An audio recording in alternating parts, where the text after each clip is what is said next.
No, this is where shit then. Wait, hold on. It's where man's low level of technical skill comes into me. You can see the green chair and all sorts, bro. Fuck my life. But basically, today we're gonna be discussing the topic of family. You know, I tried to record this earlier on my iPad, but it didn't bang too tough in the car. The memory was full, so I have to sort that out another time. But we'll live and we'll learn. This is my first time sort of doing this video stuff anyhow, so hopefully we'll improve in quality over time.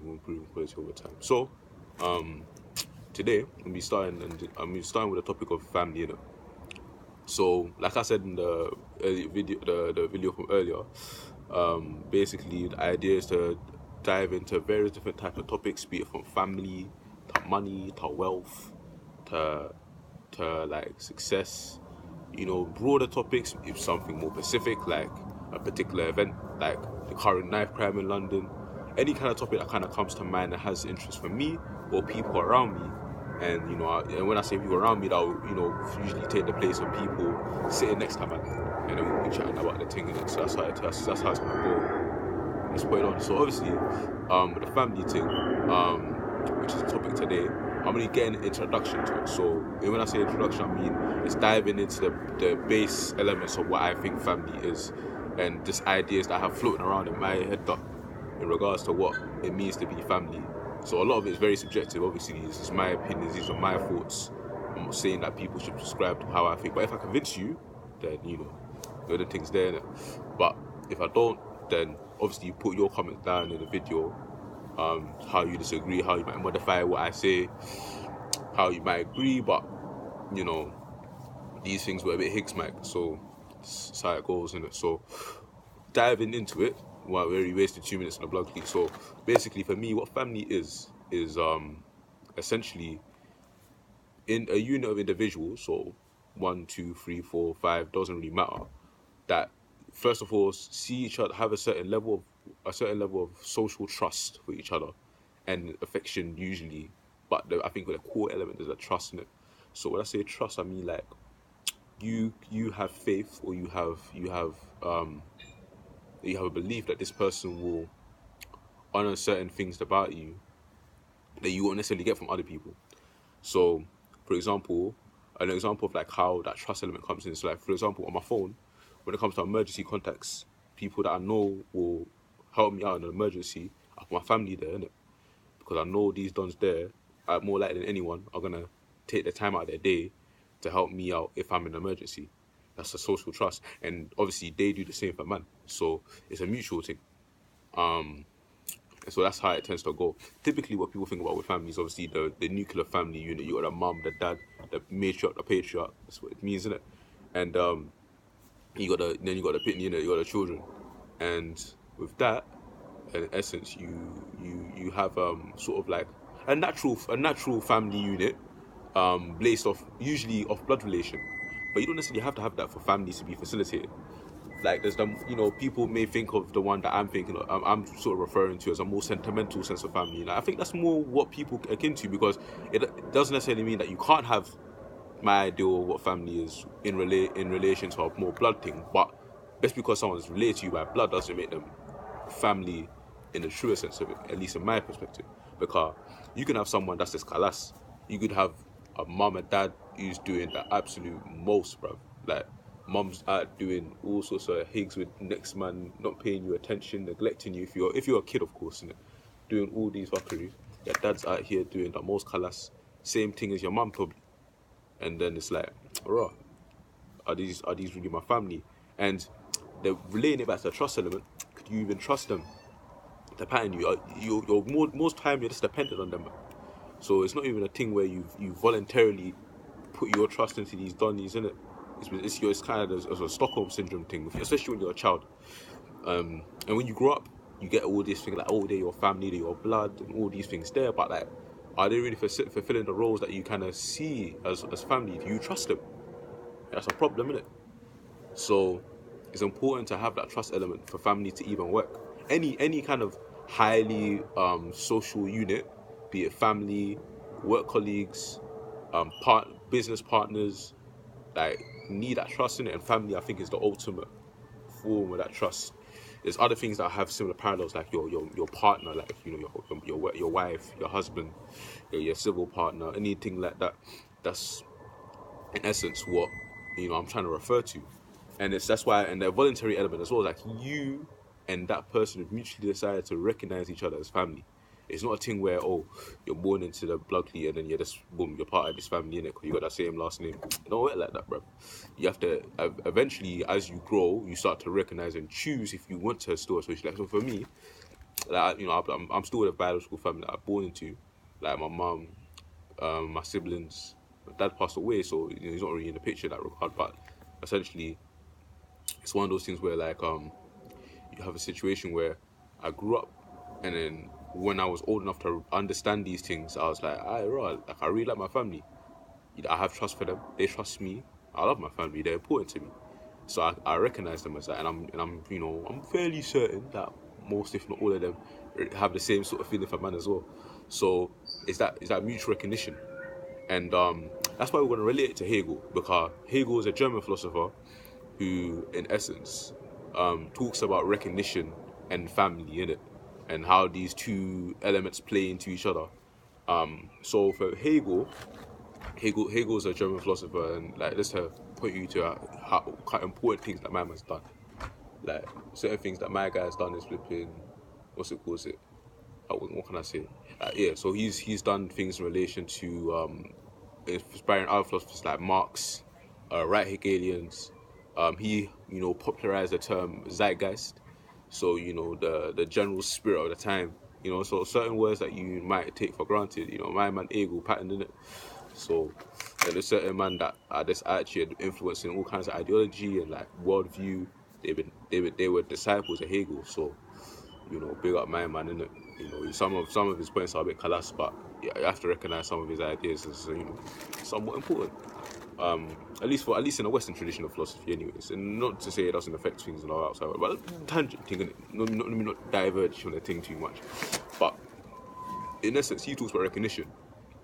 At its core, any sort of like social element as an individual is about being able to be recognized by others, isn't it?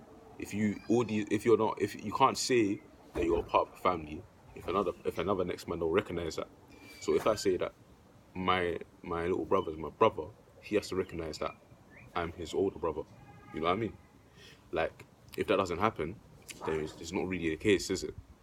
If I go around saying that X person is my brother, my younger brother, and then he goes around saying, nah, he's chatting shit, fam. It's not the case. Like, I don't even recognize him like that. People be thinking, what's going on? Like, maybe people might, put it to the side like, oh, you're later died blood, so technically you're brothers. And technically you're right. But if it's there, I think like you need that element of recognition for it to be concrete. Because even then people be like, he has a very, dismissive view of you in terms of this whole brother relation thing. I don't think you guys are effectively brothers. You know what I mean? So it's one of them ones. And Hegel also has an interesting view and somewhat of a corresponding view, not corresponding, but like I think corresponding is the right word. Yeah, let's say corresponding for that. If I use it wrongly, like people correct me in it. But a corresponding view in regards to like family, like the ideal sort of form of family and how I kind of see family. So for me, there are different family values in it. In any kind of family you're in, I really define how family is to me. And we talked about how people might typically find it, and what will be nice about having other videos to just get other people's perspectives on family, and if there's other views on what family is in terms of definition. But in terms of an ideal family, so one that type of your family unit you want to strive for, is one that I think that sort of promotes sort of like liberal values. So when I say liberal, obviously in America you might use it a bit differently, innit? But in the UK, typically I think it's sort of liberal is synonymous with libertarian views, innit? So ideas that sort of pretone to the value of liberty, individualism, and freedom. And Hegel is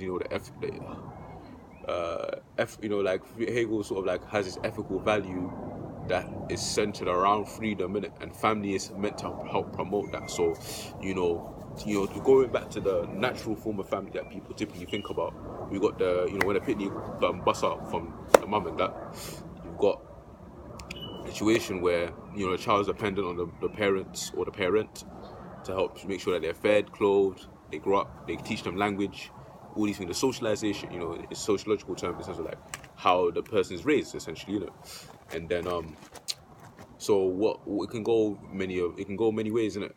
The liberal way is to raise that child to recognize that they're an individual, that they have certain liberties, have certain freedoms that they ought to be able to that they can do. So like stuff like private property, you toil something with your own hands, you own that in it.